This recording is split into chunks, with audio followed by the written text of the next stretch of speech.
What is the optimal number of emails that you should be sending to your subscribers?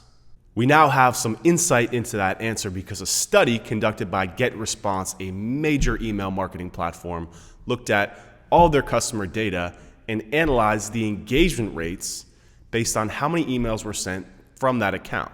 And what they found, drum roll please, is that the accounts that performed the best sent an email an average of once per week. They found that their customers who sent an average of an email one per week had much higher engagement rates, meaning open rates over 33%, click-through rates over 4.5%, and click-to-open rates almost 14%. Paired to accounts that were sending multiple emails per day or daily emails, the engagement rates from weekly was much higher. It's also important to note that triggered emails, or an email that you send as a confirmation after a sale, after somebody downloads your ebook, that first email that's triggered based on the event had an open rate of almost 90%. So what does this all mean? It does not mean that you should stop what you're doing with email if you're having success. However, if you are struggling with email, like honestly, we're struggling with email right now because our deliverability rates across all of our companies and our clients are plummeting pretty fast, meaning a lot of emails are going to spam, going undelivered. They're not even reaching our subscribers because of what's happening with email and email servers right now. So we want to try and use this data to understand how to get more out of our email marketing, because email has always been that one cornerstone and constant for marketers. When you're running Facebook traffic, when you're running paid traffic, when you're doing anything, capturing that email allows us to partially own that conversation, right? That we can then market to them on command whenever we want. Obviously, there's been other developments with social media, getting people to follow you, with Messenger, getting people to opt into that. But email has been around for over a decade now, and it's been constant. However, the performance of email has gradually gone down because there's other marketing channels and people's attentions are getting pulled elsewhere. But it's still a very important channel that we do want to optimize to the best of our abilities with all of these limitations that we're given. This means a couple things. Number one is that really look at your frequency of emails, how much you're sending, and the performance of those emails. If they are less than what I just described to you in terms of the engagement rates, you might want to look at sending less frequent emails or altering the content of your emails. If you're sending multiple emails per day, the value of that information can't be that high.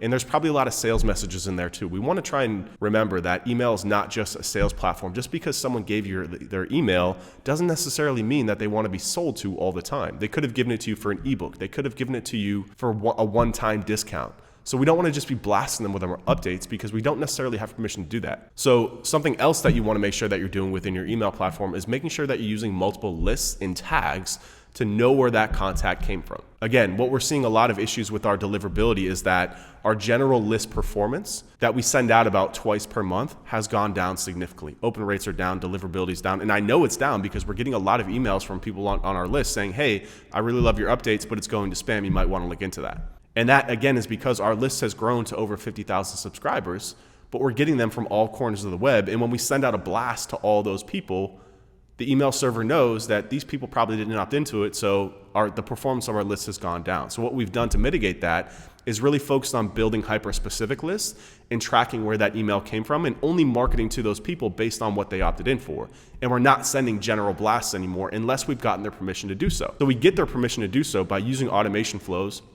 We get people from an ebook, we get people that hit our contact page, we get people that hit our newsletter page. We're sending another permission email to them, asking them if they want to receive general updates once they're already on that list too. It's almost like a form of a double opt-in to just make sure that people want that. And we're doing that because if we can get people to reply yes, if somebody replies to one of your automation emails, that greatly raises the quality of your email list. It tells the email server, hey, this is an active account. They want to be here. They're responding. And it pushes up the overall quality of your list, which pushes up the overall deliverability of your list. Off the back of that too, is we're making sure that all of our individual flows, we're optimizing that first response email, that triggered email, because it has almost 3 times the open rate and attention that our general list would have, right? 33% open rate for a general list, almost 90% open rate for that first email. So what we want to do with that first email is wherever we're getting that from, if they're coming in from an ebook, if they're coming in from a coupon from an e-commerce website, when we're sending them that initial email, we want to optimize that space because we have their attention at that point. So what I like to do is a couple things. Number one, depending on the business that we're running, I like to cross-pollinate, meaning instead of just focusing on email, we'll use that attention to push it elsewhere. We like to push to YouTube or Instagram because those are other platforms that we know have a lot of attention. So if we can leverage that email, if it came in from our blog opting in for an ebook, we'll send them the ebook, but also says, hey, you like this content? We post a lot on YouTube too. Check us out there.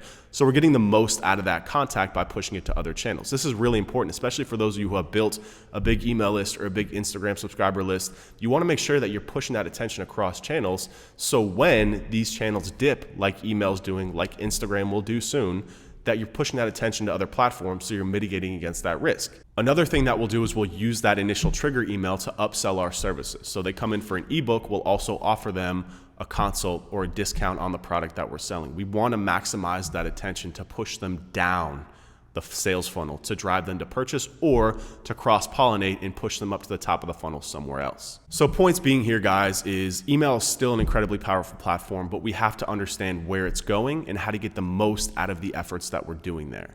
Too often, marketers have focused on email as the end-all be-all. It's not just about building a list anymore. It's about building multiple channels. It's also about getting the most out of your email list because performance is going to continue to decline. Email open rates are going down. Email deliverability rates are plummeting. So we want to make sure that we're getting the most out of our efforts on these platforms.